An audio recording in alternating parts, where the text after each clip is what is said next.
रायगड, महाराष्ट्रासह देश विदेशातील ताज्या बातम्या पाहण्यासाठी मॅक्स इंडिया लाईव्ह चॅनलला सबस्क्राईब करा आणि बेल आयकॉन दाबायला विसरू नका.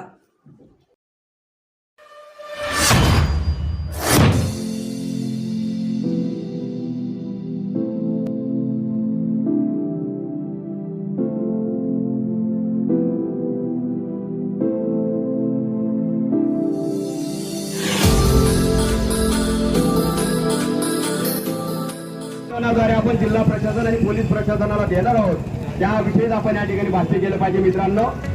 ठीक आहे मित्रांनो, या राज्यामध्ये फुले शाहू आंबेडकरांचा जन्म झाला, ती जन्मभूमी कर्मभूमी आणि अशा या समतावादी राज्यामध्ये सर्व काही सुरळीत चालू असताना कोणीतरी दोन मित्र आपसामध्ये भांडतात आणि एकमेकांचा उडवणे काढण्यासाठी, एकमेकांना फसवण्यासाठी हे आपल्याला दगड मारून आपल्या मनात पाहताय तुमची कॅपॅसिटी काय आहे.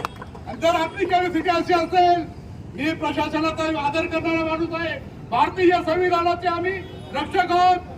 संविधान हे आमच्या बापाने लिहिलेलं आहे, त्या संविधानाला आम्ही मान देतो.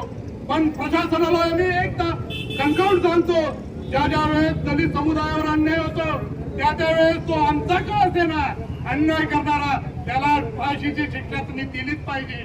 हे झालं पहिलं. आणि दुसरं, प्रशासन आमच्यावर बंदी आणतंय, आम्हाला मोर्चा काढू देणार नाही, आम्हाला निषेध करू देणार नाही. आमचे काही लोक म्हणतात आपल्याला त्यांच्याप्रमाणे वागावं लागेल. या देशाचा कायदा आमच्या बापाने लिहिला आहे, आम्ही कायदा पाहिजे तसा वापरू शकतो. पण बाबासाहेबांनी सांगितलंय नावाखाली जिथे खोदकाम करून अतिक्रमण केले जाते त्याच्यात देखील आज या ठिकाणी निषेध केला जातोय.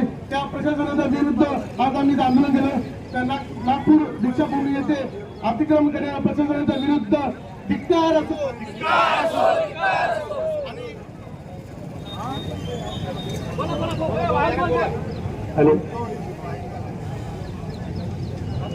आणि मित्रांनो, समाज आक्रमक आहे आपल्या सगळ्यांना माहिती आहे मित्रांनो. या ठिकाणी आपण सर्वजण कोणाला निरोप मिळालेला नाही, एकांच्या अनुसार आपण सगळेजण एकत्रित जमलो मित्रांनो. आणि म्हणून हा जो काही समाज आहे हा जितका विचारपूर्वक कार्य करू शकतो तितका असतो या प्रकारे कुठल्याही गोष्टीसाठी रस्त्यावर पण येऊ शकतो. हे आजच्या गोष्टीतून आम्ही या ठिकाणी सिद्ध केलेलं आहे मित्रांनो.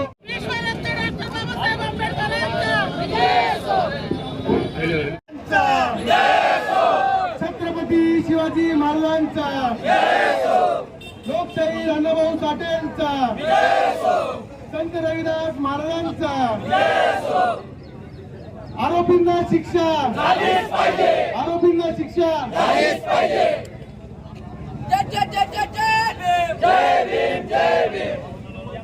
मुंबई पवई येथे भीमनगर येथील अनाधिकृतपणे 700 घरं उठवणाऱ्या प्रशासनाच्या विरुद्ध या ठिकाणी आपल्याला आंदोलन देखील करण्यात आलेले आहे. त्या 700 घरांवर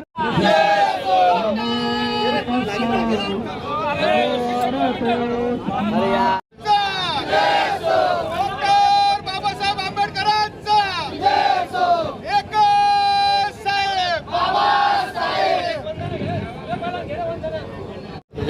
बोला. 2 दिवसाआधी नाशिक पंचवटी येथे एका हरामखोराने जातीय द्वेषातून अनुसूचित जातीतील समाजाबद्दल एक आक्षेपार्ह मजकूर छापून त्या ठिकाणी वाटण्यात आलेला आहे. ते मजकूर म्हणजे आज भारतीय संविधानातील एक धर्मनिरपेक्षतेला एक छेद देणारा आक्षेपार्ह मजकूर त्या ठिकाणी छापण्यात आलेला आहे. त्या प्रकरणातील आरोपींना पोलीस प्रशासन देखील पाठीशी घालत आहे.